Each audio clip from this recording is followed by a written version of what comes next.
let's see. I just searched. I just searched. There's one like near Harvard, and then there's one. Where is that on? It looks like it's on Brighton Ave. Okay, in Alston. So not too far. I mean, definitely drivable. Nice. Fuck, I want Bonchon now. I really do. All right, I got notes. I wrote down a bunch of notes. So we're gonna bring you up, and then I gotta roll. All right, I'm settled, and here we go. I'm rolling. Great. If you need that, there you go. I clapped. Great. Hey, I appreciate it. Of course.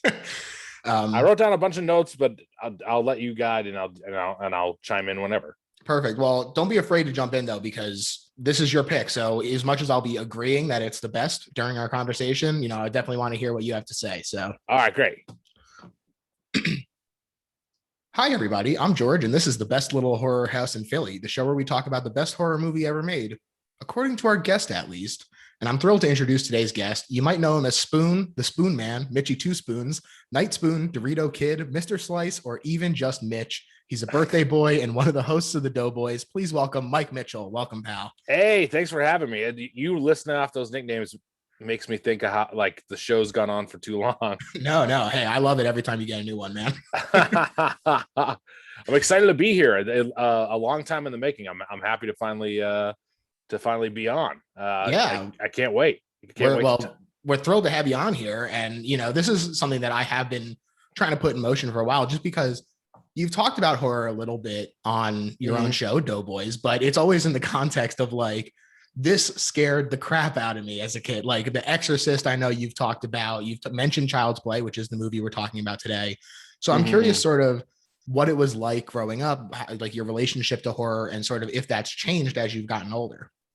Man, yeah. So, I mean, it definitely has changed, just because I don't think that I can ever have like the fear I once had as a child. I mean, I still get myself freaked out by some movies, like if I watched a Conjuring or something alone, I think I'd still be kind of freaked out. But just that complete fear, and I'd be paralyzed. I wouldn't be able to sleep in my own bedroom. Like I slept between my mom and my dad for way too long. All the way up till graduation in high school. I was just always so afraid of ghosts. Or I mean, I'm an 80s kid. I was born in 82. So I mean, I don't know if you can really say you're an 80s kid, but my childhood was just filled with like Jason and Freddy and Chucky. Yeah, right in the prime of it. Yeah, some of the big hitters came in around there, and they really scared the shit out of me.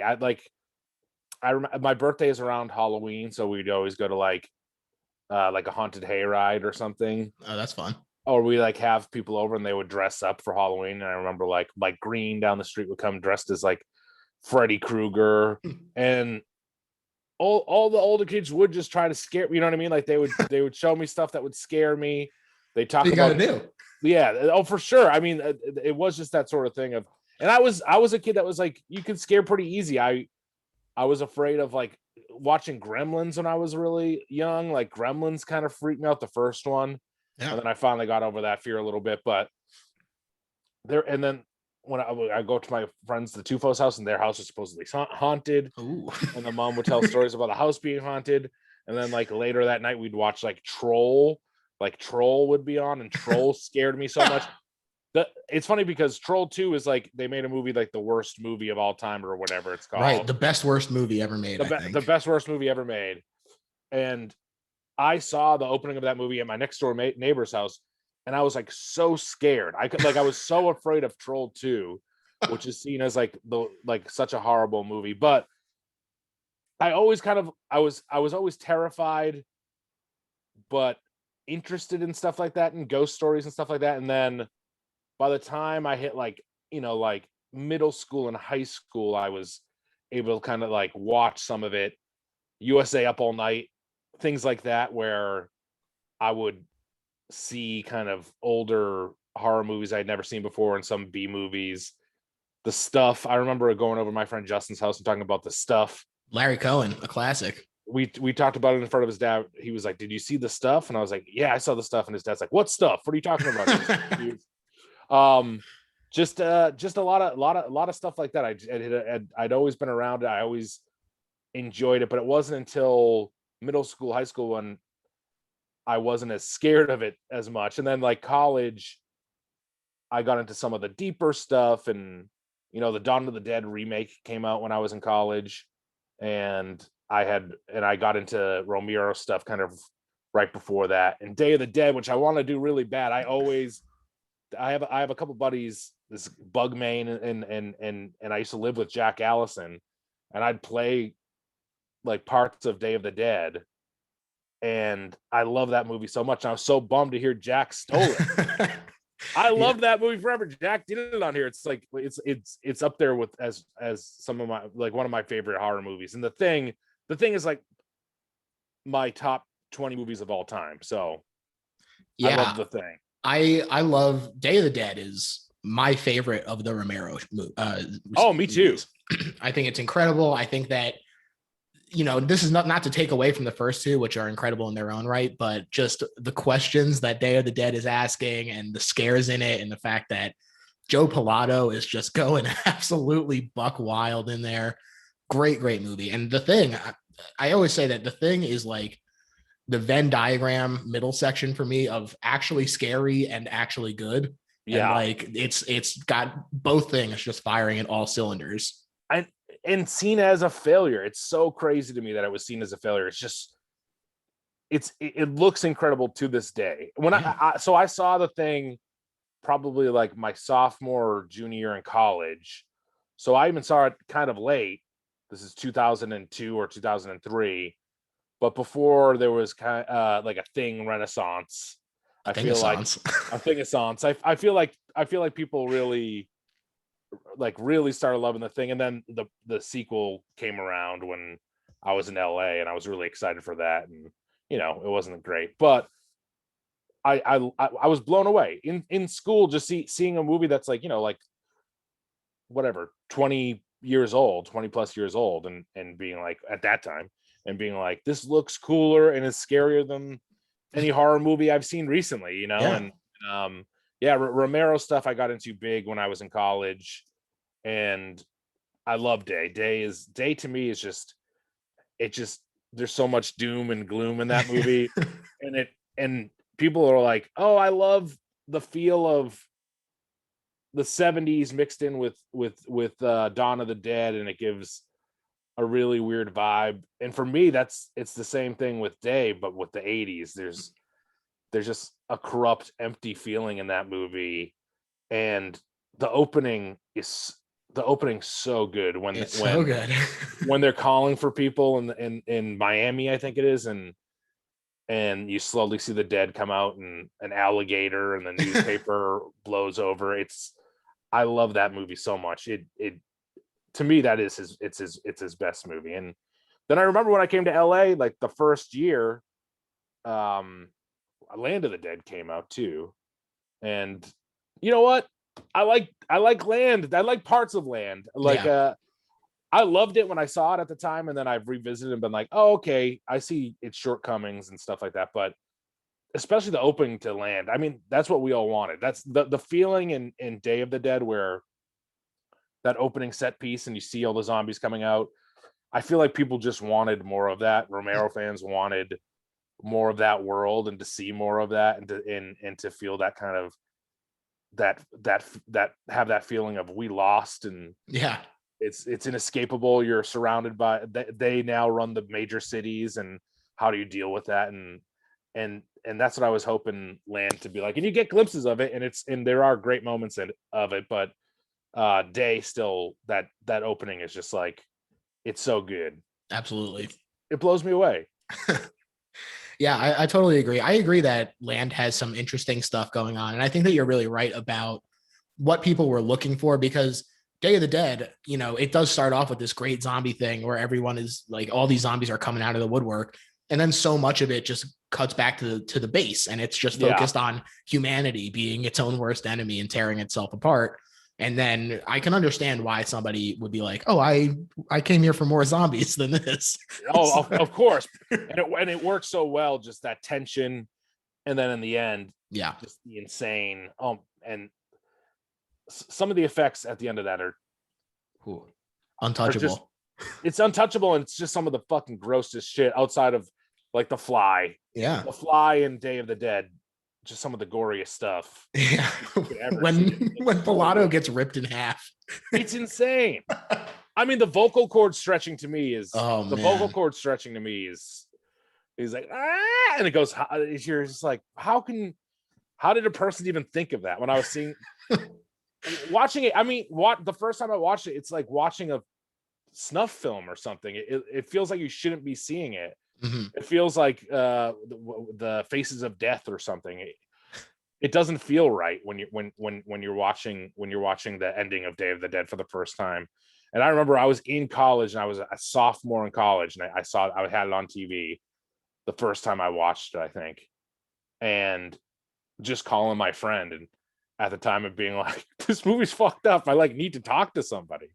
It's too fucked up. I'm an adult and I'm, whatever, sophomore in college. I'm 20 years old and I needed to talk to someone because that scene just got to me so much. And then I feel The Ring came out when I was that same year, actually. The Gore Verbinski's The Ring. Right.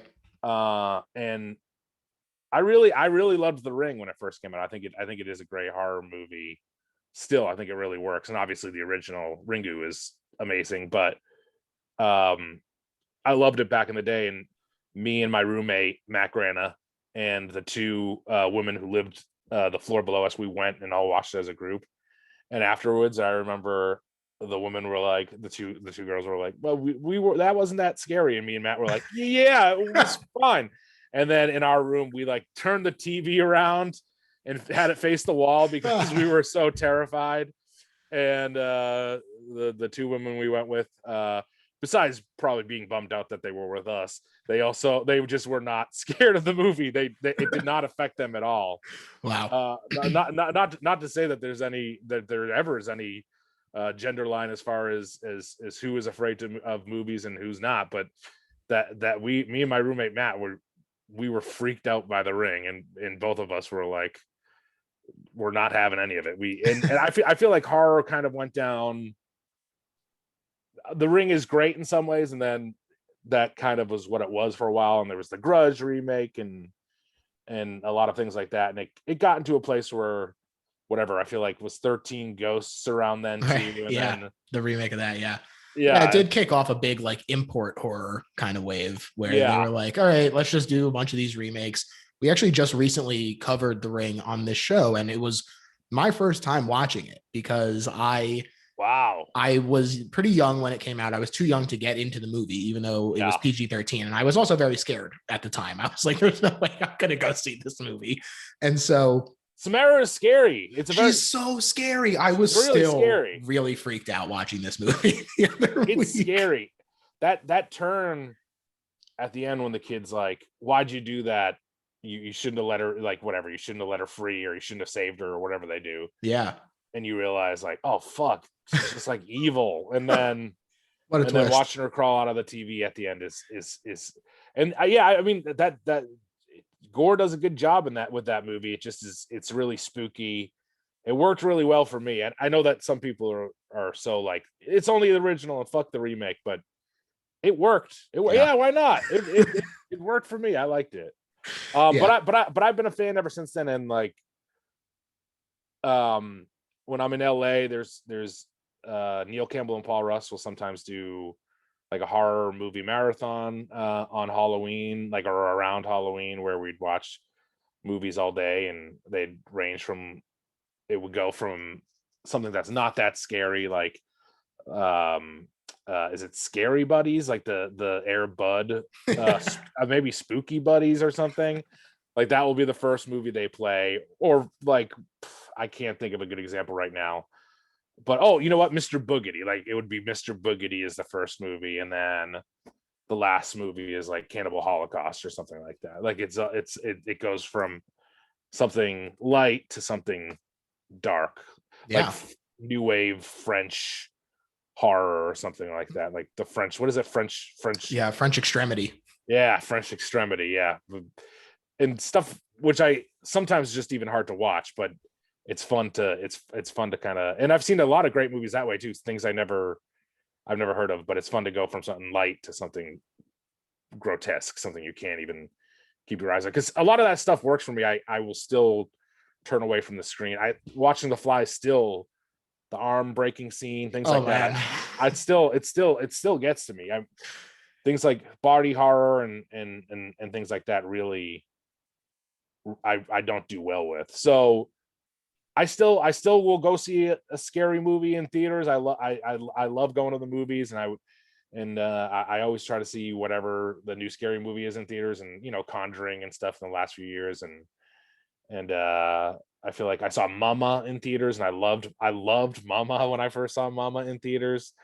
But there is a thing with newer big budget horror movies where I loved Mama, and then the director directed It 1 and It 2, and I didn't love It 1 or It 2. I thought they were both kind of not great. Mhm. And it's weird that horror movies are now a lot of the time gigantic big budget summer movies, Yeah. when that was not always the case. But I love it all. I love all of them. I have Shudder. I try to watch as much as I can. But today we're talking about one that really affected me as a kid. So Hell yeah. Yeah. Just to talk about that Neil Campbell, Paul Russ marathon for a second, we actually, Neil has come on the show and we talked a little bit about sort of the curation method that he goes through and how he picks and everything. And it was really interesting.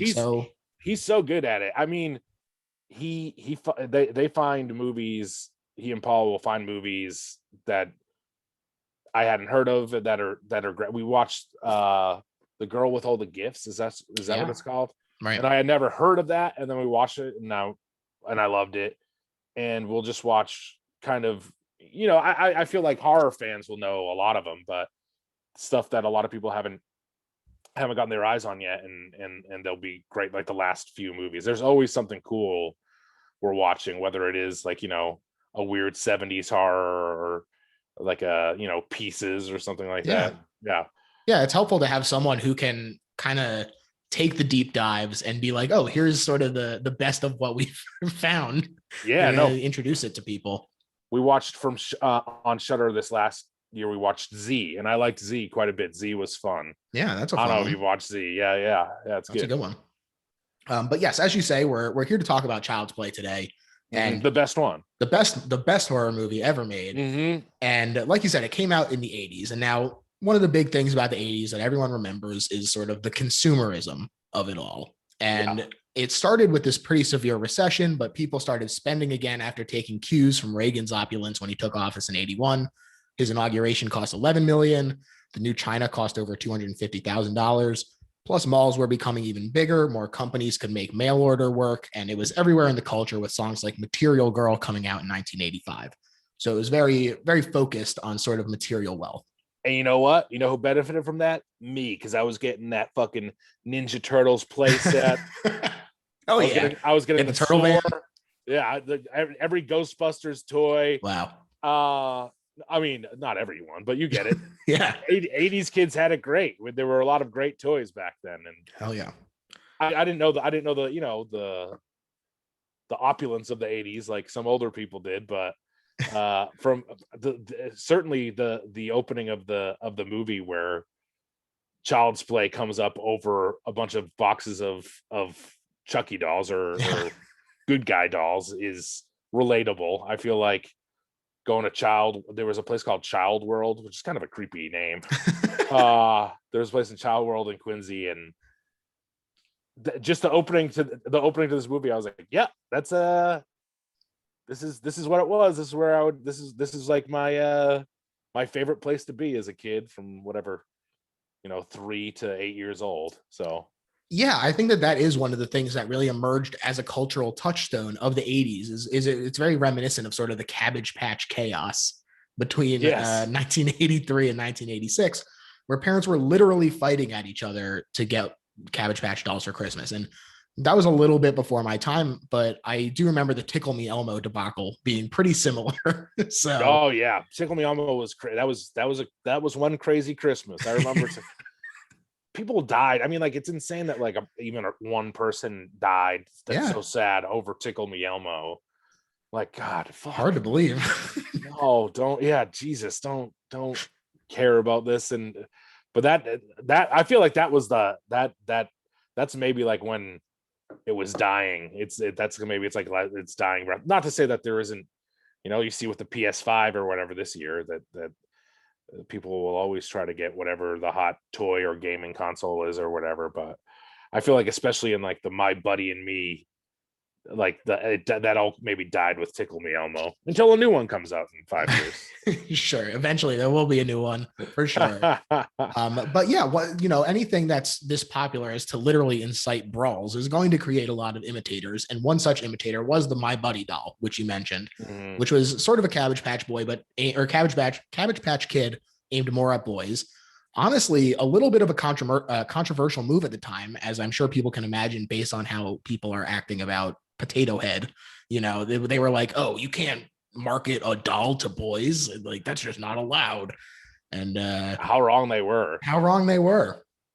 Boys, I feel like more often than not, like it will be males who collect dolls and figures into their later years, it turns out. So they were right by aiming some of these things at little boys. It worked for sure. Absolutely. Yeah. And this is obviously, it's not a hot take to be like, oh, this is something that people are overly consumeristic. And so over at UCLA, Don Mancini, excuse me, was studying film, and he pulled together a script based on a variety of influences, not only the aforementioned consumerism in My Buddy dolls, but he's also mentioned the 1963 episode of The Twilight Zone called Living Doll, where Talkie Tina kills the mean stepfather of her new owner. And he also mentioned the third story in the 1975 made-for-TV horror anthology movie Trilogy of Terror, titled Amelia, wherein the doll containing the spirit of a Zuni warrior attacks and ultimately possesses the titular Amelia. So that's sort of where his influences all came from. Which scary, I mean, it definitely is scary genre, but I feel like Child's Play perfected it. None of them, and you know what? I wasn't a kid in whatever the 70s when Trilogy of Terror or whatever it is came out. Is it a 70s movie or a 60s? Yeah, 75. 70s, 75. And so I don't know how effective it was back in the day, but man, Child's Play works really well. And some of those things, whatever. I feel like my mom saw that Twilight Zone episode and was in it scared the hell out of her, but they brought it into the modern world. They matched Jason and Freddy on the same level of 8-year-old Mitch was terrified of Chucky the most of the three, Yeah, I think that you're really correct about this sort of, it is a scary genre to be sure, because it's very freaky to think of, like, even Toy Story. If you think about it too hard, you're like, oh, I don't like the idea of these guys walking around when I'm not looking. Something safe, like it's just watching the movie, the whole opening to me, so much of it just doesn't, it feels like it would never work now. If I was reading scripts and I was giving like script notes or whatever, and someone gave me an opening where this murder, like kind of a serial killer type asshole who he is a serial killer, but he's also kind of in a gang. I don't know what the hell's going on, but this guy who gets shot and then like uses basically, I think voodoo to put himself into a doll, and like lightning strikes in the store, like explodes. I would be like, reading that, I'd be like, no, like this won't work. It's such a crazy opening to that movie that it feels like in the modern world, it feels like a whole different genre at first. It doesn't feel right, but it somehow works. It works really well. But go on with what you were saying. I'm sorry to interrupt. No. Well, I think that it's also interesting that opening, which does surprisingly work, is the second run at it, because originally he was going to get transferred from being in the electric chair and like his soul Wow. would zap over. And so the idea that they were like, this doesn't work, let's go back, make this voodoo magic where the lightning strikes the store and explodes. So that was wait, so that was reshot? It wasn't reshot, it was rescripted. Rescripted. Okay. Yeah. But That is yeah, wild. it is wild. And the original script was titled Blood Buddy and would have featured a doll that has fake blood for it if you played rough with it, which at first I was like, that is insane. That's like the worst idea for a doll I ever heard. But then I was like, oh, but there are like dolls that go to the bathroom and Of stuff. course. So I I feel guess like this isn't crazy.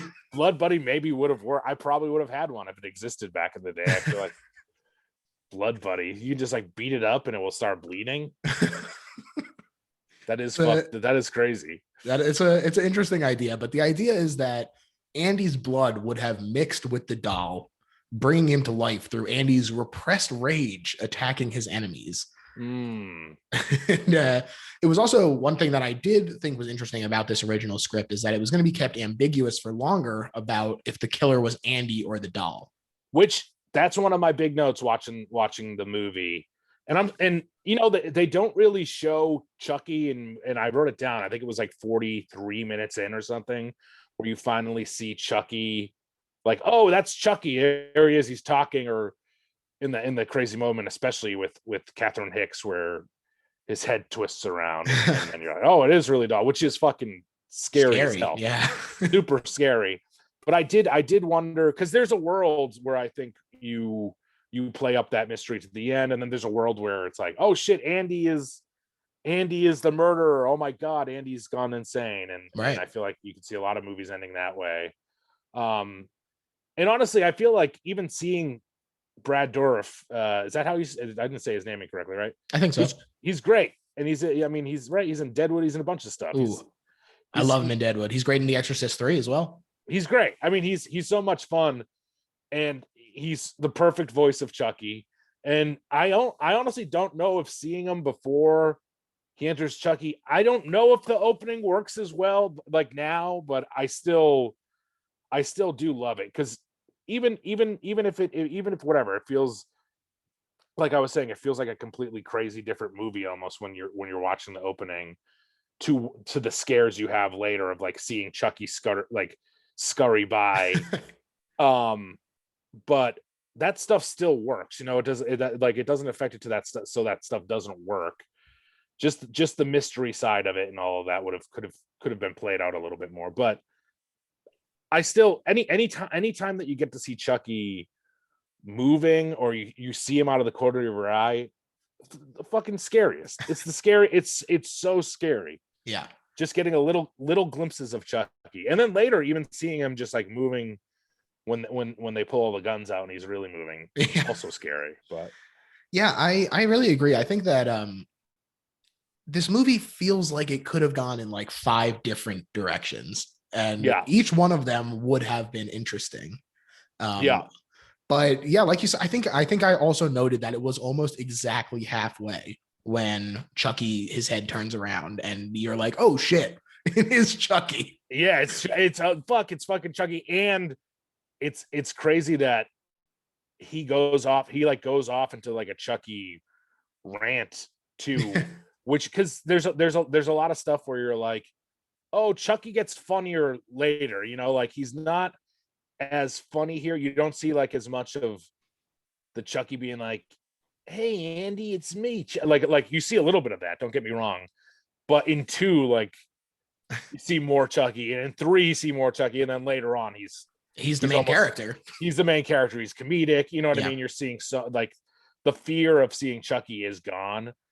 But that part, I mean, I'm sure that we'll get to it, but the part where the batteries fall out and then she walks over to Chucky and checks and sees he has no batteries, his head spins around, that shit is terrifying. That's like horror movie gold. It rules. It's so good.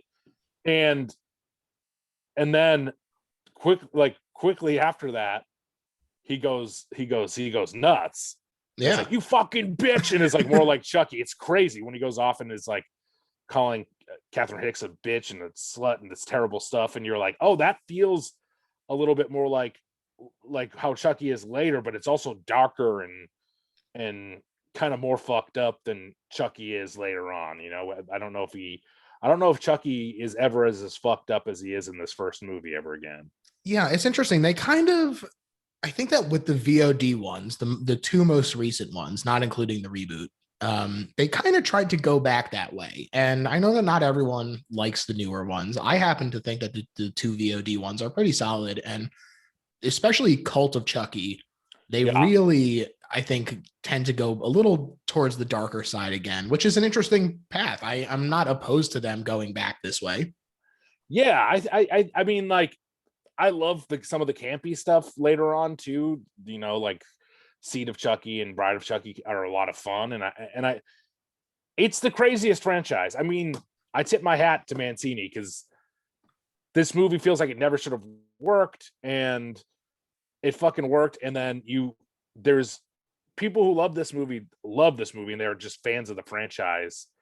And it showed when the remake came out, and a lot of people were upset about it too. That, oh, these people who make these movies are still really in control of it, and like they're still saying and doing interesting things, which I think that they are. So it would be one thing if the franchise had been like sitting there languishing for years, but like they were still putting out movies together. The steady hand of Dourif and Mancini holding it down. I don't know. It just didn't feel like it needed to happen, considering they could have just let them keep going. But I guess we'll get the TV show. So the TV show should be interesting. Yeah, and they're involved with the TV show, so that's cool. Yeah. And hey, I love Aubrey Plaza. She's great, and it was fun to go see the new Chucky.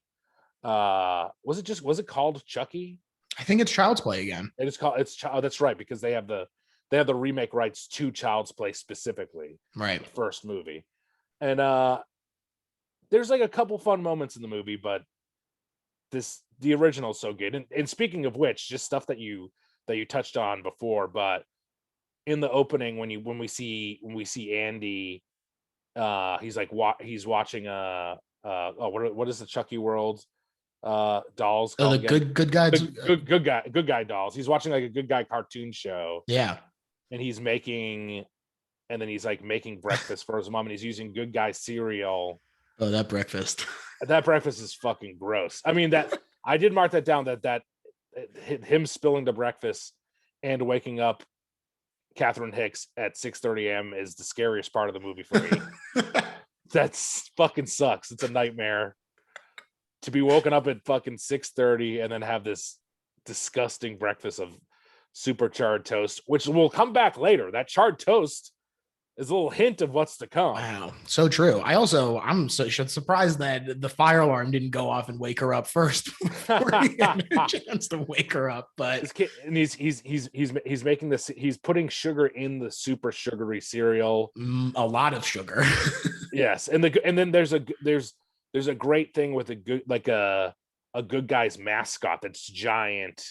Like this giant, like a Disney mascot version of Chucky that's in the commercial. And I was like, man, later Child's Play should have had like a giant Chucky would be fun, like a life-size Chucky, or something like that. That would have been cool. Would have been so much fun. I just checked my notes. He puts 3 spoonfuls of sugar. Wow, that is, your notes are good if you know the number of spoonfuls of sugar, because it's nasty. Well, I took note specifically of that because I was truly losing my mind watching this, as he puts like a huge spoonful of margarine on the burnt toast and everything. Fucking, it's so disgusting. And then Carol from Empty Nest is the one who fucks everything up by seeing the Chucky doll being sold in the alleyway. And I didn't even think of that. It is her fault. It is her fault. The whole thing is her fault. I mean, she's helping her friend out, but she seals her fate by certainly so by telling Catherine Hicks that there's a Chucky available. And so basically he had this script, and there were a few interested producers who wanted to make it, including Charles Band, who went on to make his own famous puppet horror movies, which is the Puppet Master franchise. Wow.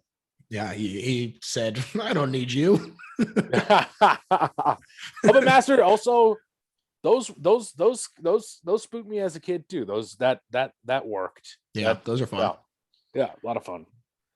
But David Kirshner, who people might know as one of the writers of American Tail, was also one of he was a producer at United Artists. And after reading The Dollhouse Murders, a book where a dollhouse reenacts the murder of a young girl's parents or grandparents by their handyman, he correctly decided that dolls are creepy as hell, and he wanted to make a movie about them. Great call. I mean, they're creepy as hell. Yeah, absolutely. And so he told the readers at UA to dig through the pile, and they pulled out Blood Buddy, which actually was originally titled Batteries Not Included. And then they had John LaFia rewrite it to Blood Buddy to make it less of a whodunit. And he took out Andy out of the running as a suspect earlier to make him more sympathetic. And this is also when Charles Lee Ray gets moved to the magic spell in the toy store instead of the electric chair. But what do you think? Do you think it would have been a better move to keep the whodunit? I can't tell, because seeing Chucky, but also of course at the end you could have revealed that it was still Chucky, and it would have been terrifying, that it actually was the doll. But I don't know. I honestly can't tell what's the better move there. I think that it would have been a better one shot, but I think that this is better for the long run. Yeah, of course. For franchise sake, it's much better. And you know what? The crazy thing is that I noted this, is that 14 minutes in, and you already see Chucky kind of moving around, like, not, but just 14 minutes into the movie, Chucky has been purchased, and he's like looking at the TV or whatever, Yeah. These creepy things where he's blinking or like turning his attention towards the TV to hear about his friend that he wants to murder. Right. Yeah. The directors that they had considered were William Friedkin, speaking of The Exorcist. Terrifying. And Irvin Kershner, no relation to the producer I just mentioned, David Kirshner. Mm-hmm. Before Steven Spielberg, who had worked with David as a producer on American Tail, recommended Tom Holland. I like Tom Holland's work a lot. He wrote Psycho 2, which is shockingly good. Yeah. And then he also wrote and directed Fright Night 3 years prior to this movie, which I like a lot. That's right. Well. Yeah. And that's where Detective Mike. That's right. Chris Sarandon. He's great. Who was married to early on to Susan Sarandon. That's how Susan Sarandon has the last name Sarandon. It's from this guy. There you go. A little fun fact. I didn't even know that. She kept that as she kept her name Susan Sarandon as a stage name, and after they split up at one point. But. Right. Hey, I love Susan Sarandon. She's great. She's fantastic. But like you said, Brad Dourif is really kind of dialed in on Chucky, which the role of Charles Lee Ray, which is the human name of him, is a triple portmanteau between Charles Manson, Lee Harvey Oswald, and James Earl Ray. And like we said, he's great in Deadwood. He's great in The Exorcist 3, but they had considered a few other people for the voice of Chucky, not necessarily Charles Lee Ray, although they did consider John Lithgow for Charles Lee Ray. I'm not sure he has the sort of gleeful chaos energy that I can't see that. I can't. I mean, I also just think of him so lovingly. He always plays roles where he's a lot of the time where he's kind of a lovable guy. So someone hasn't watched Footloose enough. You know what? I'm sure he could have pulled it off, but Brad Dourif is great in the role. Yeah. And you know what? Charles Lee Ray works. The name works for me. I get that they're pulling from a bunch of serial killers, but it works. It works well. Yeah, I totally agree.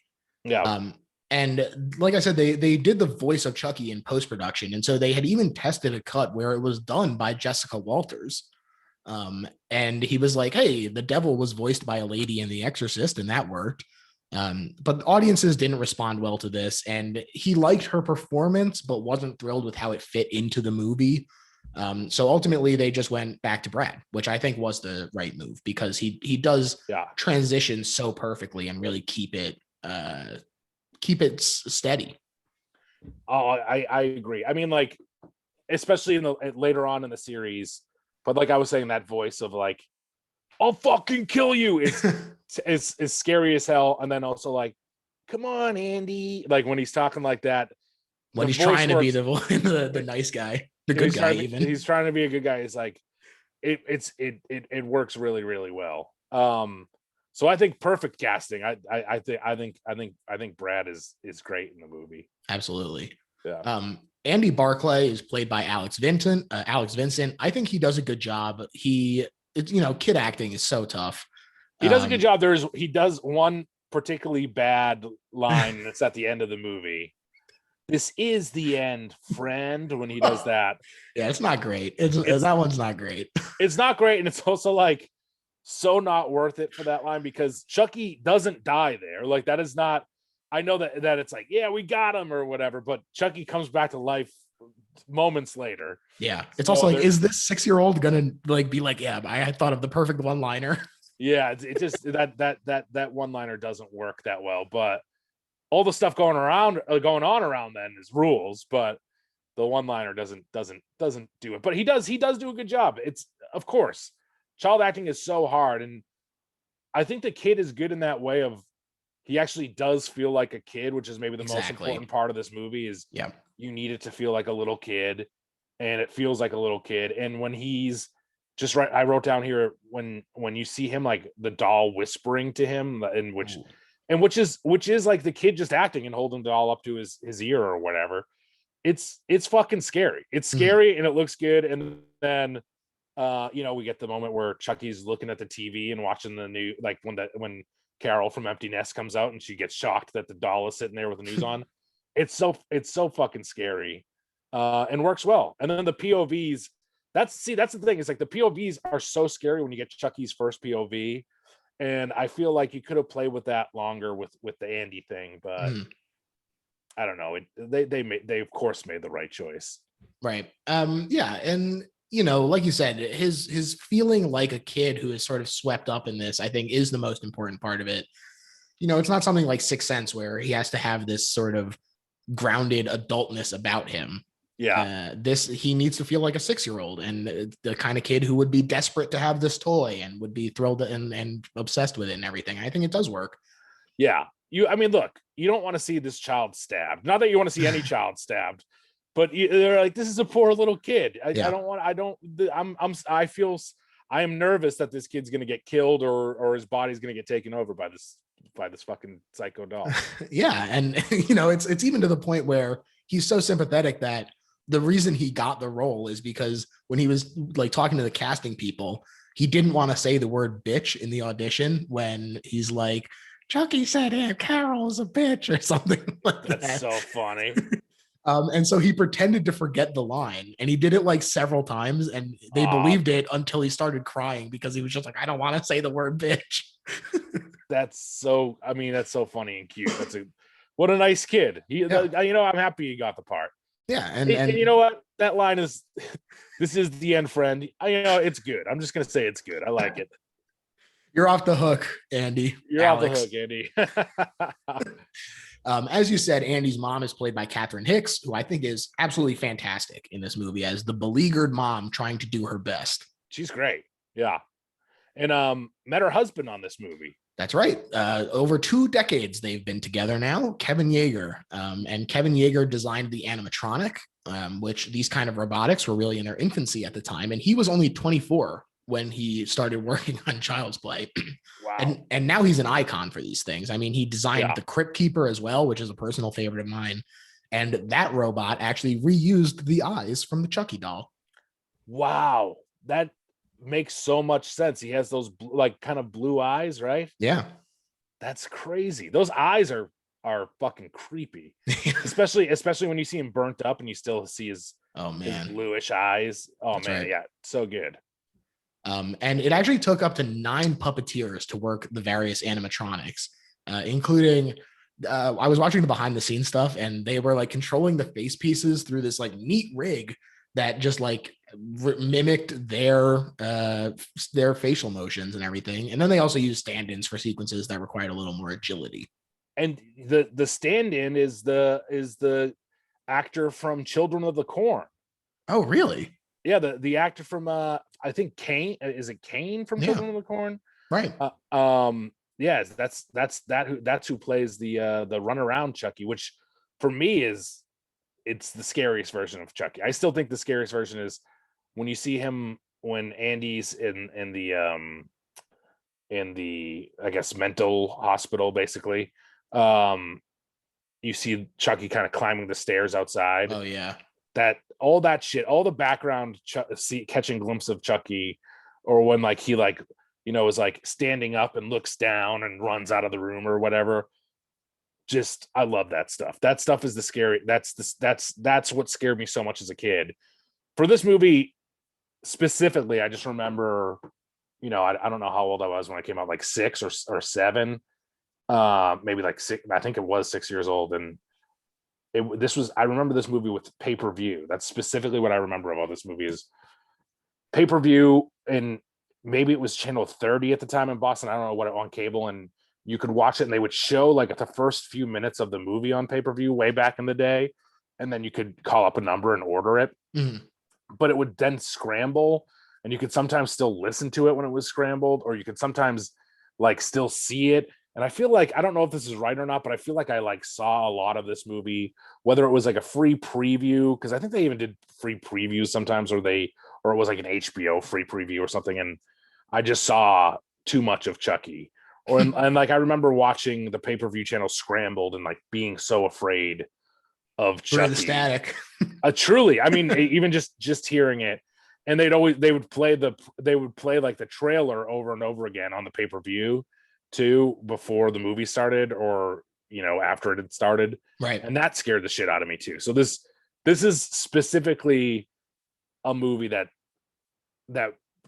scared me more than maybe any other. And I've told a story on my podcast Doughboys where I had a moment where a Mickey doll grabbed my arm. One night when I was asleep in bed, I remember Mickey doll grabbing my arm, and so much of that has to have come from this movie. I mean, it happened because of this movie. Yeah. And it was probably a year or two after the movie had already come out, but still just scared the shit out of me. Sure. Hey, that Mickey's a freak. He is. Mickey can be scary too. Any doll is scary. Yeah, absolutely. Yeah, but I think it was Kane. I'm not positive. Kane, Children of the Corn. I'm looking it up now. But he played the stunt double that would run around. There you go.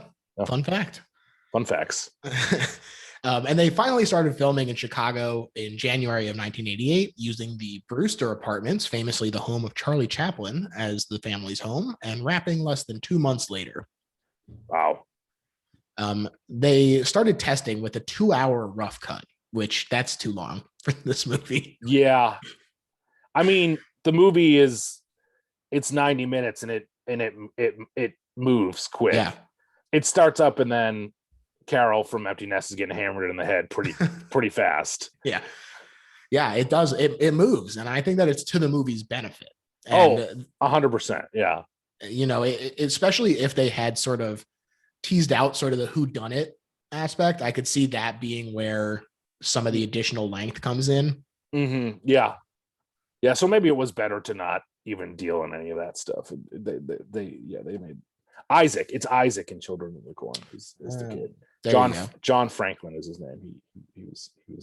He ran around as Chucky for a little bit. 2 hours not gonna work. That's too long. Yeah, and it got negative reviews from that and from the audiences at the test screenings. And so Holland, Kirshner, and Mancini cut the film up to reduce the amount of time Chucky was on screen, actually, something that Kirshner had advocated for during production to build suspense similar to Jaws or Alien, excuse me. And after these cuts, it finally started getting positive reviews, balancing the comedy and scares. And on release, it earned just over $44 million on a budget of $9 million. So pretty successful. Yeah, it's success, especially back in the day. Right. I'm surprised. I mean, that I feel the budget for this movie now would be way less. I feel like there wouldn't even be a $9 million budget on it. So yeah, and it's interesting because I think that really is in the sweet spot, because without that budget, there's no way the animatronics look as good as they do or anything. And I'm sure that the special effects are where a lot of the budget went to. Oh yeah, and I mean, and they look so good. Yeah.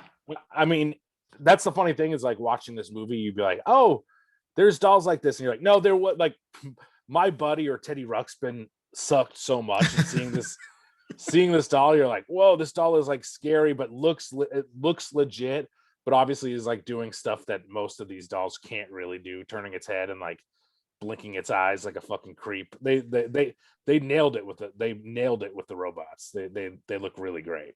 Yeah. Excuse me. Absolutely.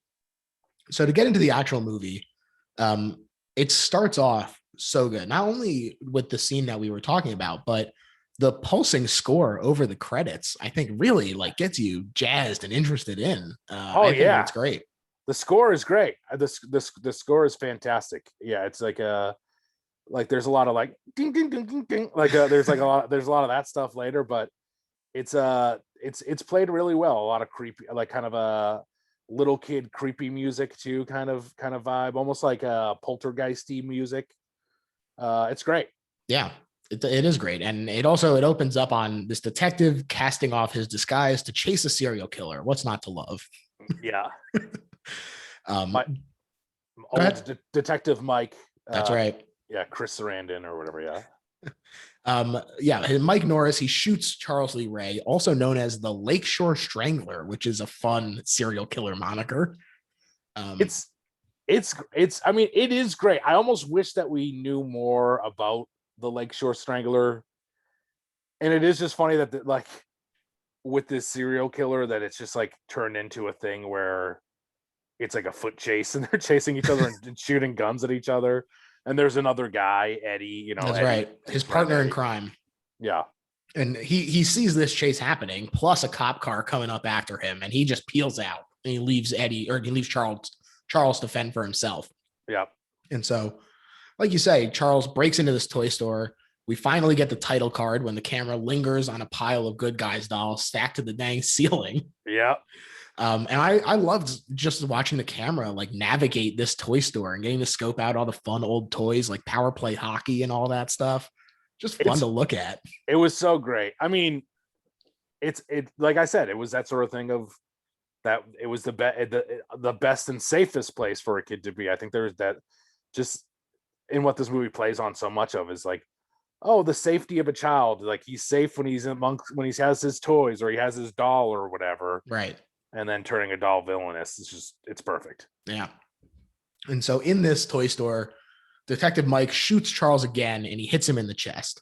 And so Charles, he realizes his impending death and he threatens to kill both Mike for shooting him and Eddie for leaving him. And so he performs this spell to transfer his soul into a good guy doll, which causes the store, as we said, to be struck by lightning.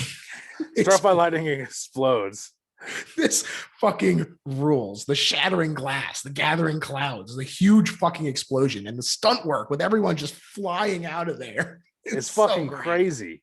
This happens. I mean, we'll get into it, but this happens a couple more times where I was like, holy shit, they do some big practical explosions and stuff in this movie. Yeah, the car flip later and everything. The car flip, another house explodes entirely. It's crazy. They really went for it. They really did. And so Mike goes back into the rubble and he finds the lifeless body of Charles Lee Ray. But the camera pans to a good guy doll that seems to have a suspicious glint in his eye. Really just a nice little like tease of what's coming. I love the way that they handle that. Yeah. Yeah, I love that. I love that Chucky is so lifeless for a long while. It's like even when Andy has him, he's not he plays dead for quite a bit. Yeah. But then again, the movie also moves fast. So it doesn't feel like as long as it is. Yeah, the idea that Chucky could be alive is it like I said, like 15 or so minutes into the movie, this idea is there. Mm-hmm. But a lot of the early creepiness until you actually see Chucky move is just, head motions, or you see him, scuttering around behind or something like that, which could have been Andy. Yeah. And this is when we first meet Andy, is it cuts to him and it's the next morning. Like we said, it's a 6-year-old obsessed with the Good Guys. He's watching the TV show. He's wearing the PJs. He's eating the cereal. I'm curious, what's your favorite breakfast cereal? That's a good question. I mean, for me, as an adult, still I like Frosted Flakes. I love Frosted Flakes, and then I eat Raisin Bran Oh boy. as an adult, which I should probably even have like cashew or something. But Raisin Bran is good enough. Yeah. And back then, I don't know. I feel like there was Rice Krispies there, and then as a kid, I had Fruit Loops for a while, Cookie Crisp, Fruity Pebbles. Fruity Pebbles are a big one, which is Nice. kind of what he pours into his bowl in the beginning of the when he's making that disgusting breakfast. Yeah, it was interesting. Like, so I had the classic situation growing up where I wasn't allowed to eat particularly sweet cereals from my parents, but then I would like go to my grandparents' house and just go absolutely ape shit. Mm-hmm.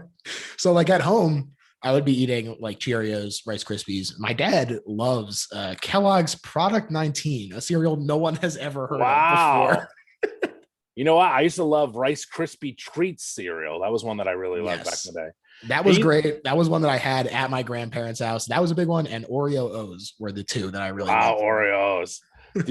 These also remind me of, I think, the Super Mario Brothers cereal. There was a Super Mario Brothers and Zelda cereal that two different sides of the box had the different cereals. And just the idea of like these kind of thick, good guy, like orange and green and yellow cereal pieces that I kind of wanted to try it. I did want to try the cereal. Yeah. Absolutely. Hey, it was good. It's always funny to see like what kind of licensed stuff does make it out there. Yeah, get some good guys cereal. They should sell that online. I'm surprised that they never did. Yeah. But so he does go wake up his mom, the widowed Karen, and they open up his birthday gifts. And I really love the relationship that they establish between them right away. And of course, it is brutal to think that he's getting a good guy doll and then it's closed, the ultimate slap in the face gift to a child. I put that on Catherine Hicks for like putting it in a good guy shaped box. Yes. He's so excited to see the shape of the box, and she put clothes in the box. I mean, like you didn't have any other box to put it in. It looks so much like, it's like, I think she realizes right away too when she's like, "You don't want to open the smaller ones first." Yeah, he wants to open the big one. I mean, like, the only way it could have been crazier if it was like a bicycle shaped present, and then you opened it and it was closed. Like, it's truly insane how much it looks like that, like thin, tall box, which is very specific. Yeah. And so she is upset at his being upset. And so she buys the doll from a guy on the street, thanks to her friend Maggie, who she works with. And she returns to her job at the jewelry store counter, which she's at a department store. And she gets hectored by her annoying boss, who tells her that she has to come in later to cover a shift, despite it being Andy's birthday.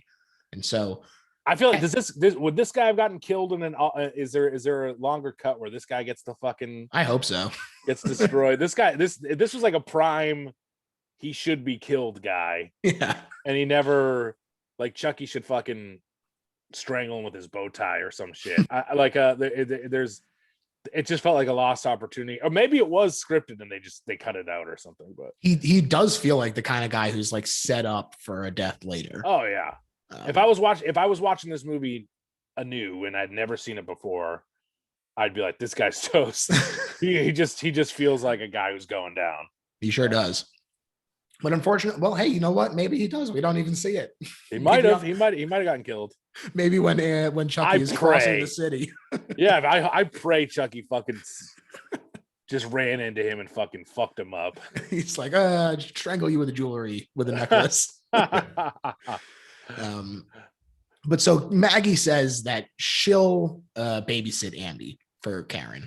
And meanwhile, he's ecstatic about this new doll, Andy, and he learns that the doll calls himself Chucky. He says that he calls himself Chucky, which is, oh boy, creepy as hell. Yes, absolutely it is. And so Maggie's watching him. It's Andy's bedtime. And like you said, Maggie finds Chucky sitting in front of the television, turned to a late night newscast about Charles Lee Ray. And this is after she already put Andy and him to bed. And so I would say one of the first big scares of the movie is when Chucky's sitting in front of the TV again. Yeah. Kind of like a first big moment of like, what the fuck? Yeah. How do you get out here? Yeah. And she goes to she returns the doll to the bed, and she's pissed, and she tells Andy that he needs to listen to her, but he says that he didn't put Chucky in front of the TV. And so she's creeped out a little bit now. She gets even more creeped out by some noises and stuff in a falling flour container. And this is when she gets hit in the head with a hammer. As you said, it's like this POV moment. It makes her stumble backwards out the window.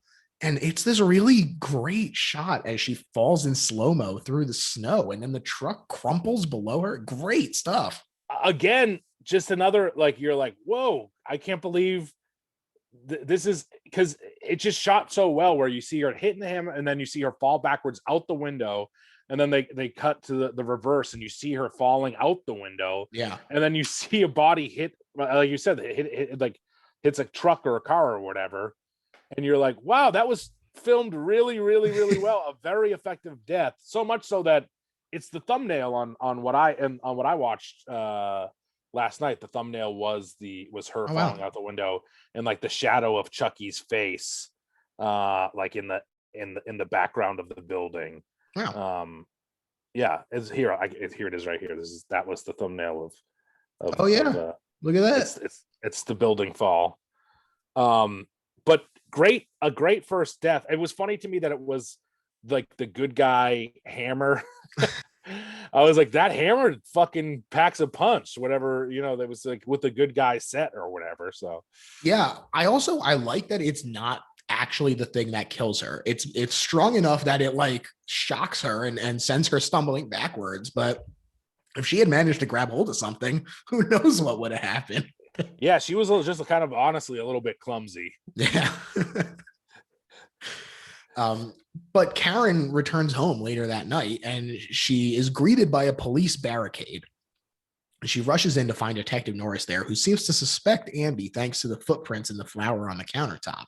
Yes, the flour footprints, which is funny to suspect the kid took a hammer to the babysitter's head. I mean, what are the other options, though? I get you. You are right. I mean, by the way, he's Mike, the detective Mike Norris. He's the bad guy or the bad prince in Princess Bride. That's right. And he's the voice of Jack Skellington as well, which are some big credits. Did not know that he was Jack Skellington. Skellington. I love Nightmare Before Christmas. A great one. Yeah. I had forgotten that Andy's dad was dead. We never really hear too much about that, right? He's just gone. He's just gone. Yeah, there's like a sad moment about like where with him and the like talking about the dad in heaven or something, right? Yeah. Yeah, it's like a little thing. It definitely feels like the kind of thing where like, well, we can't just not talk about it at all.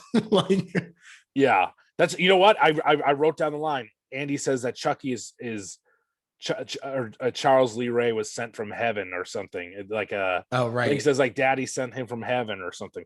Oh boy. Which is great. Which is like filling in this thing of like, this fucked up serial killer is like telling these lies to this kid, trying to explain why he's alive, which is great. Oh, I love that. Yeah.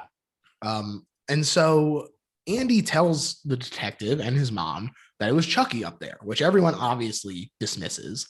But that night, his mom is even more unsettled when he tells her that Chucky told him that he was really Charles Lee Ray. Again, like you said, sent by Andy's dad to play with him. Yes. And that Maggie got what she deserved, which is really fucked up. And I believe he also calls her, right? Is that where he calls her a bitch or whatever? Yeah. And very unsettling. It's very fucked up. Yeah. And she's really freaked out because he is insisting that this doll is alive for real. And you know what? This is one of the moments where Andy, being that innocent little kid, works well. Yeah, it works really well. Yeah. And so the next morning, Chucky convinces Andy to skip school. Loving Andy's jacket, by the way. Football and a star, peak design. Oh, it rules. And him taking the L with Chucky fucking rules too. Hell yeah. Yeah, no one questions him at all. He's just hanging on to this doll, taking the L downtown. To Charles Lee Ray's partner partner Eddie's hideout. There we go. Finally got it. And the reason that he does this is because last night on the news, Chucky heard that he'd escaped police custody. And so this is when that other explosion happens. Chucky sneaks in and he kills him with this gas explosion in revenge, which is also another great like pyrotechnic stunt work. Huge, just a huge explosion. I mean, I got to tell Eddie. Also, they set this house up really well, where you don't really see, you see Chucky's hand, which is kind of even the first time where you're like, oh, that's a doll's hand, kind of. You can't be too sure, but he's moving through, and they do the POV of Chucky, which is always great. And you're seeing this house, and this house is just like fucking rats in it. There's a bunch of rats in this house. But then this dude is just the dude. Eddie never really truly sees Chucky. He just starts fucking firing his gun. Eddie is fucking paranoid, just fucking firing off his gun. And like you said, Chucky turns the gas up.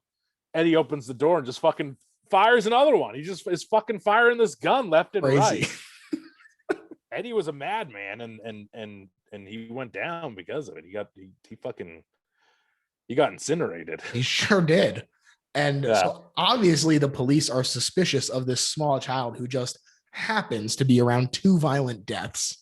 And so they take him into custody for questioning, and he starts getting violent with the Chucky doll to try and get him to talk, which this is something that I also really, really like, where it obviously would just like further cement their suspicions that the kid is actually the one doing it if he's getting violent here. But he's just getting desperate to try and get him to show that he is alive. I think it's great writing there. Oh, that's great. And then of course he gets locked up. They just lock him up. By the way, the other detective, the besides Detective Norris, like the other guy, he's a screenwriter. He's like a writer actor. That other guy, he's fun. He's a fun character. Yeah. And he wrote 2018's The Grinch. That's what I saw as a credit for him. So that's wow. He's still up to it. He's holding it down. Holding it down. Certainly is. And yeah, so Karen is sulking at home now that they've put Andy in this psychiatric hospital. And so she picks up Chucky's box, and this is where the batteries fall out. Yeah, so good. The implications are just so scary, and it like everything just like falls into place all at once. It's such a simple thing that works so effectively. It's so well shot. Just the moments are just work. They work so well, because there's a lot. This movie can feel like 80s at time, and there can be kind of quick cuts between things, but this whole segment works so well, where those batteries fall out, and they're good guys batteries. Like the production, like the design on them are really great. And that realization in the music, and you're like, oh fuck, she sees these batteries, she's gonna fucking check. Yeah, and that's exactly right. She checks the thing, she sees the compartment is empty, and I almost think it's scarier that before he like really loses his mind, he just does the iconic image of the head spinning around and saying, "Hi, I'm Chucky, want to play?" So fucking scary. Oh, that's man. So I mean, and that to me is like, I love fun later Chucky, but that is just the scariest thing. The head twist and then falls down and rolls under the couch. Yeah. And you're like, just wrapping your head around seeing something like that. What the fuck would you do? What do you do? I don't know, because she can't get him to do anything else either. Like he does this one thing, she drops him, and then she like starts like shaking him, and he won't do anything else. It is truly one of the scariest situations that I can imagine. And it is like, you're like, oh, like did Charles Lee Ray, like in that moment, it was he like, oh, I'm busted, and maybe I'll just act like a crazy doll, like I'm broken or something. Like maybe. What is he doing here? And then then he threatens Chucky with the fire, correct? Yeah, that's right. Yeah, she says, I'm gonna toss you in here, and this finally gets a rise out of him, and he freaks out.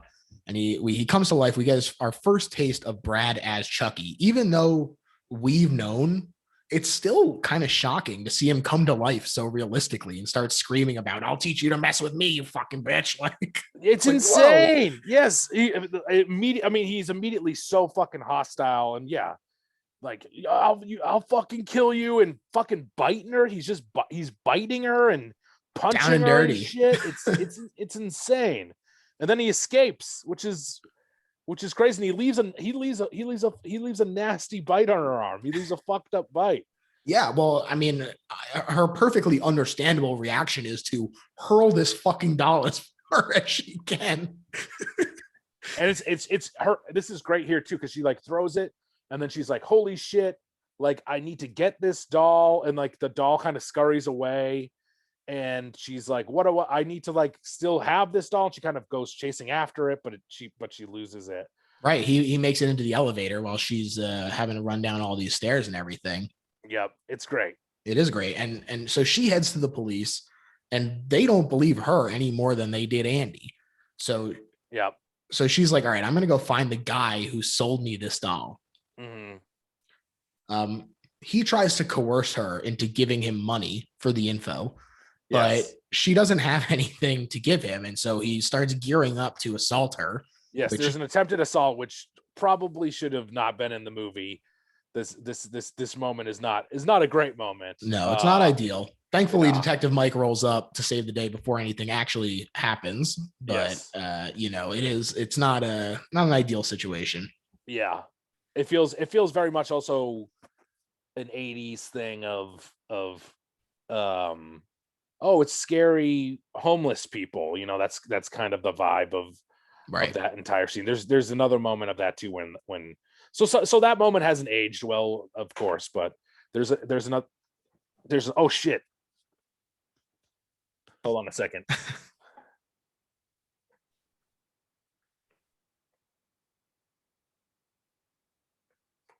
I fucking pulled my my mic out. I was so excited talking about Chucky. Folks, that's how into it we're getting here. Fuck, maybe my Zoom is my recording, my audio devices maybe is possessed by Charles Lee Ray. There's a possibility. A strong possibility. You heard us talking about him. A very strong possibility that my Zoom is recorded is haunted by Charles Lee Ray. Tonight you're just gonna hear, "Hi, I'm Zoomy. Want to play?" I think I'd just be like, "I'm just gonna throw you in the trash." Can't really move, Zoom. You possess the wrong thing. It just like jiggles a little bit. Yeah. Which is funny. I mean, he was lucky a good guy doll was in there, because there's nothing scarier than that. I don't know what other toy he would have been able to pull us off. A thing of marbles. He's just rolling around tripping people. Yeah. Oh shit. That's kind of scary too. But so this peddler reveals that he got it from a burned out toy store. And this shakes Detective Mike, who admits that that's where Charles Lee Ray got killed. And so she tries to warn him that Chucky is going to go for him next. He starts believing a little bit here. You can see him start being like, maybe there is something here. Which right. I would too. I mean, like, right? If you heard this, would you be like, well, wait a minute, what the fuck's going on? This little kid couldn't have just made this shit up, right? I like that. I like that he does start to believe it then, but he also isn't like fully on board yet, because he drops her off at the apartment, and then he's like, I'm gonna go pull these files and I'm gonna go like do a little more investigation. And this is when he gets back into the car, and Chucky finally pops up from behind him and starts to strangle him. Which is also great. Which is like just like, you're working with this little robot doll, and it's like, get Chucky to strangle someone from behind in the car. It feels like it works. But they do a lot of fun stuff even in the car. And I know that Chucky, like, he strangles people, I think Chucky, like, killing people or like going after people in cars, it happens quite a bit, because I think it must work well with the puppeteers and stuff. Yeah, he's tiny. He can get in on the like pedals and stuff, which he does in this. That was one of my favorite moments when he pushes down on the gas in a little bit during this fight. But he's like, she's poking the knife through the back of the seat, and then he pokes it up in the middle between Mike's crotch. Basically, he's going all over the place, which is great. Yeah, it's honestly pretty terrifying to imagine being in those shoes, because he gets loose from the choking by melting some of Chucky's face with the car's cigarette lighter. which That those don't rules. even exist anymore. So good That luck part- fighting off a Chucky these days. that moment rules when he burns his face with it too, and like you see that it's like kind of melts up, and he's like, it's like causing him pain, so it's like kind of working. It's fucked up. It's awesome. Yeah, I like that a lot. And then, like you said, he starts stabbing the kitchen knife into the back of the driver's seat, misses him by like inches. This is really, really great, really scary stuff. And of course, he's trying to drive the whole time as well. And yeah, and another crazy kind of like actiony like stunt set piece here where he's driving around the streets of Chicago all crazy. I want to say that also right here is the first time we ever get the like maniacal Chucky laugh where he's kind of having where he's like where he's like having fun, right? You know, like that kind of that classic Chucky laugh. We get the first version of it here. I did a horrible impression of it. You get it. you know, out there, you know what it sounds like. You know what it sounds like. And you know, he does finally get him to crash the car. He flips the car again. Great stunt work. Yep. And Chucky is like taunting him as he like runs around the car. It's really just more great stuff. And Mike, man, awesome. Yeah, running around the car stuff, it just rules, and it's so scary. Seeing his legs fucking run by, it's awesome. Yeah, exactly. This is exactly what you were talking about before, where it's like the stuff about him moving on his own, like the little bits, is very creepy and it's very effective. But these moments where he is running and like fully alive are the moments that really stick with you, because it's so past the realm of like, oh, well, I could maybe talk myself out of being scared of the doll like moving its head a little bit. This thing is going crazy now. It's that sort of thing in like the Muppet movie when you see Kermit. Not that this is scary, but when you see Kermit, no one is scared at this moment. I'm not revealing that I was terrified when I saw this moment, but when Kermit is riding the bike and you see like a terrifying full puppet, you see like the full puppet riding the bike, and you're like, or the Muppet, and you're like, wow, holy shit, this looks fucking cool. Yeah. And then to see like his little feet scamper around, it looks great. Yeah, and when you're like you're saying, when he's really tooling around, you're like, oh man, this guy's quick. He's a quick little fucking monster. He's terrifying. Yeah, I agree. I think that that's a really great example of the Muppet movie. I think that anytime that they're able to sort of pull something off like that, though, not only is it just like scary in moments like this, but it is just impressive from like a props work standpoint. Like, oh yeah, another, I mean, that bicycle scene is incredible. Also, when he is like the cowboy and he's just like standing there on his own 2 feet. That's another incredible moment where you're like, wow, how are they even doing this? It looks it like brings a weird believability to the movies. You know what I mean? Like you believe that. I'm like, hey, yeah, Kermit's doing that. He's standing there. It's Kermit. Oh yeah. The rules. And Detective Mike manages to get a shot off into Chucky's shoulder, which does make him run away. Yeah. And so the next day he feels some more pain. Right. Which, by the way, at this scene here, one of my questions was like, and I do wonder if there was ever a version of this, but or maybe if they would do this nowadays. But I was like, Mike could have died. There's a world where like Mike could have died in this movie, and it probably would have been right there. Yeah. Though obviously he comes around it, and you know, like, but at the end you could have had anyone, the detective partner or whatever, the other partner, or even just Andy and his mom. Yeah. And I do wonder if like nowadays he would have just gotten fucking shot here. But I like that he stays alive. I like Mike. Detective Norris is a nice guy.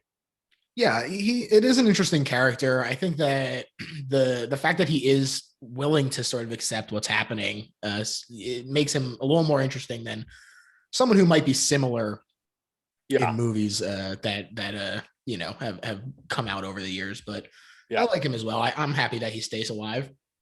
Yeah. And right after this, we get to see one of the most insane things in the movie, which is Charles Lee Ray's apartment. This apartment is fucking wild. Karen goes there and she is just staring in disbelief at the paintings on the walls depicting voodoo rituals and everything. It is just, he put a lot of work into it. Yeah, so Charles Lee Ray, he like painted this stuff on his wall of like his basically of his friend who's into voodoo, like teaching him how to cheat death, basically. Like, I mean, I think he maybe even writes those words on the wall or something like that. Yeah. But that that's what he did. Charles Lee Ray did this himself. He like drew this on the wall. He didn't want to forget. He was, look, if someone gave you the secret to escaping death, you'd be like, I am making sure that I never forget any part of this. Which and then it's really crazy. I mean, one, that this guy's friends with him, but I mean, we'll get into this guy too. But the guy is not happy when he sees Chucky, because Chucky sees him and shortly after this. Yeah. And yeah. Well, I like that we also get like a fun fake out here in this apartment where like a shadowy figure comes up behind Karen while she's staring at these walls. And you're like, oh shit, who is this? Because it's too big for Chucky. Mm-hmm. But it's just Mike. It's Detective Mike. He believes her Mike now. now knows. All it took was Chucky trying to stab him in his car, and he now is on board. And he is the one who tells her about Chucky's voodoo teacher, which is John Dr. Death Bishop, who is conveniently being visited by Chucky right now. That's Dr. Death. There should be a Dr. Death prequel. I want to know more about Dr. Death. Because he seems to be really mad at Charles Lee Ray. He's like, you're an abomination or whatever. And it's just like, well, you taught him how to cheat death. You knew this guy. What did you think was going to happen? You knew this guy sucked. So what's the deal? Yeah. Yeah. So Mike he's telling her that he found this information. He wants to go check out the doctor, but Chucky wants to know why he's able to feel pain and even bleed despite being a doll. Mm-hmm. And so Dr. Death explains that the more time he spends in the doll, the more human he will become. And so Chucky demands that John help him reverse the spell, but he chastises him for perverting all that he taught him about voodoo, which is interesting. Sort of like, you taught him how to do this, and then he did it, and that's the bad part. There might have been some stuff with Dr. Death that was cut. I couldn't tell, but like, yeah, it is confusing. What you were friends with this guy, weren't you? But he seems very anti-Chucky. Yeah. And Chucky. This is why we need that prequel. We need the backstory. I thought you might have said that, and then he has a fucking voodoo doll, which is like a crazy death, but also is a pretty fun death to see here, where he starts breaking his arms and his arm and his leg. It's definitely the most over the top so far. And yes, I like it a lot. It is very fun. It is also pretty gruesome. Like the arm and leg breaks. It's my exact note. It's gruesome when his arm and legs break. It's gruesome. It's a gruesome moment. Great minds think alike. Truly. And so now that he's in this agony, Chucky is threatening to kill him. And Dr. Death tells him that to escape the doll, he has to transfer his soul to the first human that he revealed his true self to, which is obviously Andy. Yep. I'm going to be a 6-year-old boy again. He gets a whole new lease on life. Which is also, it's funny. Yeah. I mean, like he doesn't seem as bummed out about it as you think he would be. He probably is like, oh, I'm going to get away with so much stuff. No one's going to believe that this kid is the one. But, one thing I really like is that Chucky does stab the voodoo doll and kill Dr. Death. He betrays him. He goes back on his word of saying like, oh, I'm going to kill you unless you do this. I like that he's like, no, I'm a fucking serial killer. Like, this is what I do. And he escapes, and Karen and Mike arrive shortly after, but unfortunately a little too late because John is dying there. Mm-hmm. But he tells them that Chucky is going for Andy, and that although Chucky is a doll, his heart is human enough to leave him vulnerable. Mm-hmm. They're gonna destroy the heart. Which by the way, to just go back 1 second, if you break into Charles Lee Ray's house and you see that you're painted on his wall, just know that doesn't keep you safe. He'll still fucking kill you. Yeah. Someone that he painted on his own wall, still not good enough for him. He'll fucking destroy you. He'll use a voodoo doll and he'll stab you in the heart. Charles Lee Ray is ruthless. He doesn't give a shit about anybody. Yeah. He really is kind of interesting that like he has all these compatriots, but he's so willing to sort of cast them off. And I think that that's kind of interesting. Yeah, it shows that serial killer side of him, which Yeah. It's weird because like Eddie, like I was saying, some of that stuff just like makes him seem like kind of like, oh, these guys like like bank robbery, kind of like trying to steal money guys. They feel more like that instead of like a serial killer who really works alone, Right. But him offing these guys does show that fucked Yeah. up I serial guess killer side. he was just waiting for his moment. um, but Andy sees Chucky arrive at the hospital. Like this is the scene we were talking about earlier, where it's really, really rules. freaky to see him running over. Yep. The scene is so effective. This is one of the moments where, again, him being a believable child instead of a great actor is really the effective part of it, because he's just sitting there like sobbing with snot all over his face, just repeating, "Please don't kill me." Like it's so hard not to feel bad for him there. Oh, definitely. Yes. No, that's that this whole hospital scene is great. And like you said, the outdoor stuff, and it just cuts together really well. And Andy, who eventually tricks Chucky, but you are like, oh fuck, poor Andy. Yeah. You feel bad for little Andy. You care about this kid. He's a likable kid. Yeah, and the past 3 days have been hell for this guy. His aunt died. He's accused of it. He's in the psychiatric hospital now. There is a funny line where Catherine Hicks is talking to Mike Norris. This is a little bit before when she's trying to convince him of this. And she's like, when I bought that doll yesterday, you're like, oh yeah, it hasn't even been like a full day. They've had the doll for it's been like a day and a half, and all this crazy shit has happened. It's wild. Yeah. But he does manage to escape Chucky's first attempt at killing him, though, by escaping his room. But Chucky drops on him in the operating theater. Yep.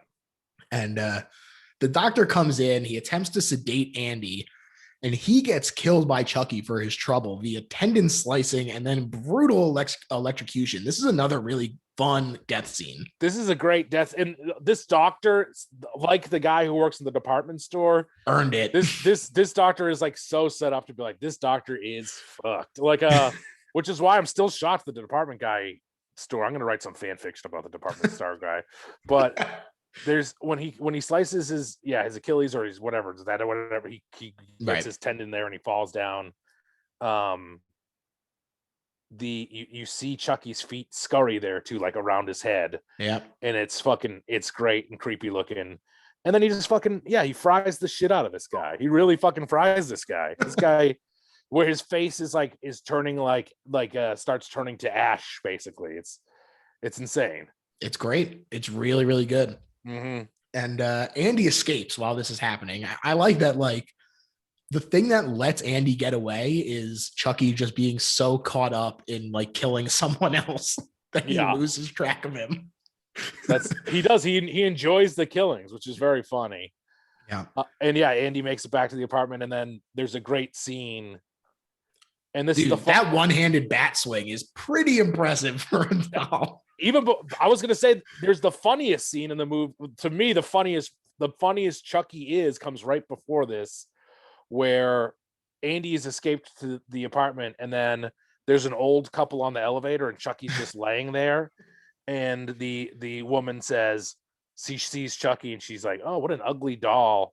And then they get off the elevator, and then the elevator goes up, and you hear Chucky go, "Fuck you." Like a big long drawn out "fuck you." It's like such a funny, that's maybe as funny as he gets in this movie. Yeah, it's a great moment. I love it that's the kind of thing also that they were just like, this would be fun if someone commented on it. Like, they didn't have to I bet that when they were cutting stuff down, they were like, do we need this elevator scene? And someone had to fight for it, and I'm glad they did. Oh, it's great. It works great in there. And then, like you said, just moments later, we're back to Scary Chucky when he like falls down the chimney. It looks so cool and good. Mm-hmm. And then when he fucking whacks Andy with a baseball bat, it's insane. Oh boy, it's this little child. He knocks Andy right the fuck out. Yeah, Jesus. Chucky starts doing the transfer ritual, but Karen and Mike arrive in the nick of time. And so Chucky slices Mike's leg with the knife as well. It goes to kill him. Sweet revenge at last. This is a big moment for Chucky. But Karen shoots Chucky's leg, then throws him in the fireplace. And she's holding him there. And this is when Andy gets his Schwarzenegger one-liner. He says, it is kind of set up. It is weird that they're like, it feels a little out of place for him to have a one-liner, but it is set up in that Chucky is like, he's tortured this kid. Oh yeah, no, yeah. I mean, he's tortured Andy, and you're right. Yeah, Chucky like pleads with him. He's like, "Hey, don't do it. We're friends till the end." Friends to the end, which is great, and he's saying it more in like the Charles Lee Ray voice, right? But I was gonna say, Chucky's just always fucking biting at Catherine Hicks. It's so scary when he's just like he's punching and biting everything. He's just such a little fucking scrapper, and then he gets tossed before he gets in the fireplace. He gets tossed and he jumps up with his knife, and it looks so cool. There's so much cool looking stuff at the end here. Yeah. And he just it's like horrifying, but also like it's that sort of thing of like we've seen the monster now. The monster's out in the open. Yeah. But it still looks really great. And also, I want to say this quickly to go back to the transfer of his soul into Andy's. It's like, I don't know if that's a language that he's speaking or if that's supposed to be like, whatever, like he's doing this voodoo spell. Mm-hmm. But it is funny to me that there's like he's seemingly speaking this other language, but then also he's like, "Give me the power, I beg of you." There is still, you still do hear one line that is in plain English that you get that he's like calling to some gods to transfer his soul over, which is, it's great that's he does that throughout the rest of the movies, right? "Give me the power, I beg of you" is like you hear that over and over again as the series goes on. Yeah, I love it. And I think that's another example of sort of like the Father sending him from heaven line, where they do a really good job of sort of filling in just enough to make sure that you understand without having to sit there and exposition you to death. Yeah. The one method of death that Chucky has not done. Also, I feel like, you know what? I'm throwing out alts and stuff, and there's an alt where Chucky could have possessed Andy at the end. Like that's could have been how the movie ended. He made the move. Yeah. He made the move, but I love everything. I love how this movie plays out in every way. But we're at the fireplace and Andy's tosses in his match. Yeah, he does. And there's so much fire. Like, oh yeah, he really ignites. And Chucky goes fucking. Chucky's just is fucking screaming like crazy. Mm-hmm. He's going off, which is it's awesome. And him running around on fire rules. Yeah, it's great. And you think that it's all over, and so they all go to help Mike. But as Dr. Death said, the only way to kill him is through the heart. And so we get another chase scene. Again, very grotesque with this burnt up Chucky as he's running around. It's so good looking. Oh, dude, the burnt Chucky is fucking the best. It's first they reveal when Andy sees that he's gone, and then when you finally, I mean, you see the burnt Chucky before that, which is gnarly, but then the reveal of living burnt Chucky, he's so fucking cool looking. Yeah. And him walking towards Andy like all burnt is just, it's iconic. It's so good. Absolutely. It's incredible. And again, this is the sort of thing where it's like, if they didn't have that budget, like you're just not sure that this sort of thing would come off believably. It would really sort of be a detriment to this movie. And the fact that they managed to execute these incredible set pieces that are not even the set pieces, but just like stunt pieces and prop pieces that are just so incredible. This is the kind of thing that makes it stick in people's mind.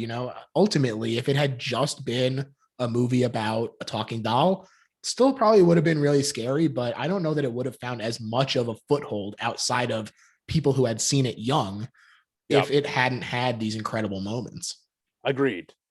And we get some more good stuff with like The Shining. Chucky kind of pulling a Shining, stabbing. He's like stabbing through the door. Yeah, with Catherine Hicks, and he gets her hand too. He fucking stabs her hand, which is incredible that she still manages to make the shot when he gets her arm. But she does manage to shoot Chucky to pieces. Yeah, it's awesome. And so Mike's partner Jack, that's the other guy's name. He arrives at the apartment, and after he sees Mike wounds, he calls for an ambulance. And he asks them what happened, and Mike tells him that it was the doll, but Jack refuses to believe it, obviously. And so double fake out. We thought Chucky had finally been killed. He instead bursts through the vent and tries to kill Jack by strangling him. Fucking awesome. It's so great. The head on the TV, moment. The head on the TV, like the burnt head on the TV, and Jack seeing Chucky be alive. It is so great that you're like, oh man, it's just like this little nub of Chucky is still alive. Right. Until that heart, you got to hit the heart. Got to hit the heart. And Karen pulls Chucky's body off him, throws it across the room. Mike shoots Chucky in the heart, finally killing him for real as the voice transitions. This is a nice moment where it pitches up to the normal good guy voice. I'm Chucky, wanna play? And that goes back to normal. So great. So good. So good. And also, by the way, hitting the heart and the explosion from the heart is fucking great too. Just the explosion like of blood it leaves on like the wall and curtain is so good. Yeah, I love that a lot. And, you know, Mike asks Jack if he believes him now, to which Jack replies, yeah, but who's going to believe me? And it really is this kind of thing of like, these three, there are so many deaths littering the city and no one is going to believe these three. Yeah, what is this weird conspiracy? That is wild. I mean, and you get that sense. He delivers that line really well where he's like we're fucked and now I'm a part of this shit. I wish I'd never seen this. Like this sucks. Yeah. Who would want to see it? It would destroy my world. I wouldn't want to see that some fucking doll came to life. It's terrifying. Absolutely. I mean, you can see it on Andy's face when he takes one last look at Chucky, clearly traumatized by everything that's happened. And a very 80s freeze frame ending that we get. Yes, I agree. Although, you know, it is the sort of freeze frame ending where you do wonder if they were like, well, maybe if we get a sequel, Andy will be the killer this time. Yes. Yeah. No, it's perfect. Yeah. The movie is so good. I love the movie. It truly terrified me as a child, but I think people don't take it seriously as a horror film. I think that they think of, I think Chucky's kind of like a laughable character, but he's supposed to be like hokey later on. He's supposed to be kind of a fun, when the movies get campy, he's supposed to be kind of like a fun comedic killer later on. But this first movie and I really enjoy some of the second, Child's Play 2. There's a lot of great moments in the second. The toy factory in Child's Play 2 is so great. Oh man. Stuff in the good guy factory to be specific is so good. All that stuff rules. But this movie's a lot better than I think people give it credit for or even realize. It's just really well done. And like you're saying, the animatronics and that budget, which is a little higher, it leads to that. Because if you read the script of this or whatever, you're like, what is this? This is all over the place. This is crazy. But it works. The movie works. It works great. Yeah, I agree. And now, Mitch, we've reached the point of the show where we sum up why this is not just a good horror movie, but why it is, in fact, the best horror movie ever made. And I'm going to let you kick it off. Well, I think the reason that this is the best horror movie ever made is because it put the fear into children. I mean, Freddy and Jason are scary, but it just takes that thing of a child's doll, something so you would never think about ever coming to life and stabbing you to death. These things that you just take for granted, and these things that you love, these big toy stores, these My Buddy dolls, and just corrupting them completely, and that's what's terrifying to me about it.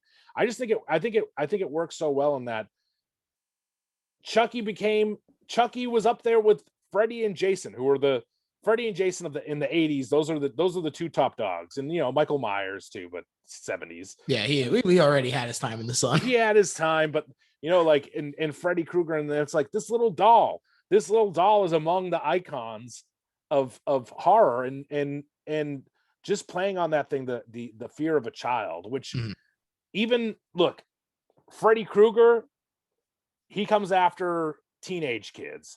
Jason, he comes after teenage kids. They usually there's I know that there's younger campers in the Friday the 13th movies that they never harm, like in like, I don't know, in 4 only or in 5 part 6. Only in part 6. It's part 6. That's what it is. Okay.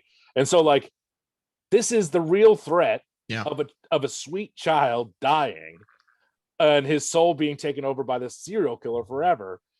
And it's fucked up and terrifying. It's the thing that you like everyone fears of, like an innocent kid, and like I said, corrupting the things that they hold dear and that they think are safe. Yeah. And for that reason, I mean, just as a kid, it built that fear into me. But when you think about old dolls, like my fucking grandma had a doll that she wanted to give my sister that's like 100 years old. Fucking terrifying. And there is something to seeing things like that of these lifeless things in like in them having life. Something given life that did not have life before, which is a terrifying concept. And that's why it's the fucking best horror movie of all time. That's why Chucky is still at Universal Horror Nights in LA and in Florida. Yeah.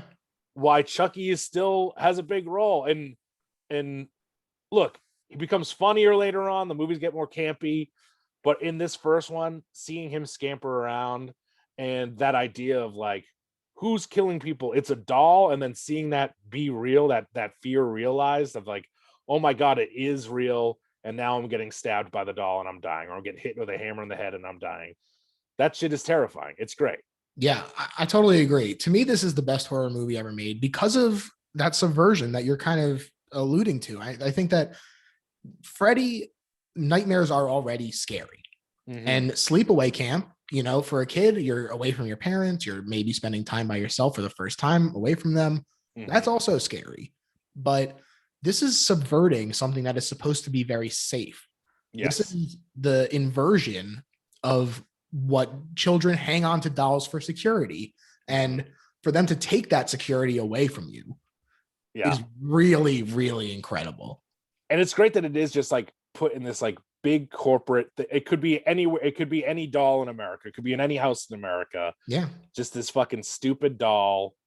And especially when you're like, yeah, those dolls are like lifeless, they're lifeless like that. And even sometimes when they do like the like, oh, they do bring them to life when they move their head around and they play their stupid recordings. And then to see Charles Lee Ray take over them and when he's Chucky and the head turns around and it's like that moment right there where Catherine Hicks sees him and he rolls onto the couch.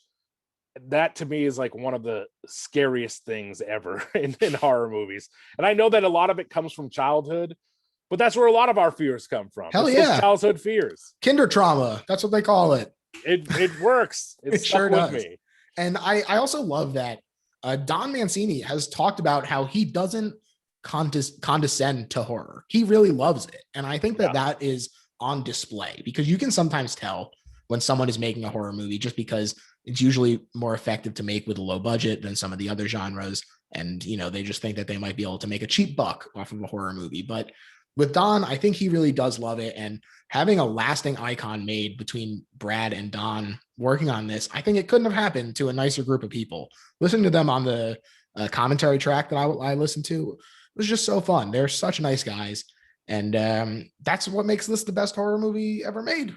I agree. There's a lot to that point of that these guys are still making these movies and they still care about these movies, which like in our, you know, in the world of in show business and in the film industry, the idea that these guys care about their property and care about their fans and care about the cult around Chucky, the cult of Chucky, they care about that stuff. And that fucking rules. What I mean, like it's that sort of thing of like Wes Craven, rest in peace, if like he was still making the Nightmare movies and still, you know what I mean, like still was like, I care about what people think about this, I care what the fans think about it. I mean, he's no longer with us, but you get what I'm saying. Just the fact that it spans over 20 years is it's incredible. It's wild. Yeah, absolutely. And Mitch, I mean, this was so much fun. I want to thank you so much for coming on the show, dude. Thank you. Yeah, over 30 years, by the way. It's how long has it now? It's God, Chucky's gonna be 40 years old in like 5 years. Yeah, that's fucking crazy. That is crazy. And you know what? I'm looking forward to the TV show. So me too. There we go. I'm happy that I got to. I'm happy that I finally got to do this, man. I love Chucky. I love Child's Play 2, and yeah, I'm excited to see what happens next. I feel like I would love to see that version if that's what the TV show is like. Yeah, see like the kind of the scary version of little glimpses of Chucky and Chucky running around. That will be fun. Little chaos Chucky. Yeah, I hope that it's good, and I think it will be. But why don't you, Mitch, tell the people where they can listen to your show? I love Doughboys. I highly encourage people to go check it out. Oh, thank you, dude. Yeah, tell them all about it. You got some big news coming up too, right? Yeah, we got the Doughathon. We got the Doughathon is May 1st, which is a 25-hour live stream we're doing for charity, which is a lot of fun. And the podcast is Doughboys, which is you can find it anywhere you find podcasts. And then we got the Doughboys Double, which is on Patreon, which you can subscribe to for a few bucks a month. And yeah, that's it. I got nothing else. That's enough. Go check out the Doughboys-thon. I'm really looking forward to it myself. So yeah. Oh, and tomorrow or July 2nd comes out. July 2nd. That's a movie I'm excited about.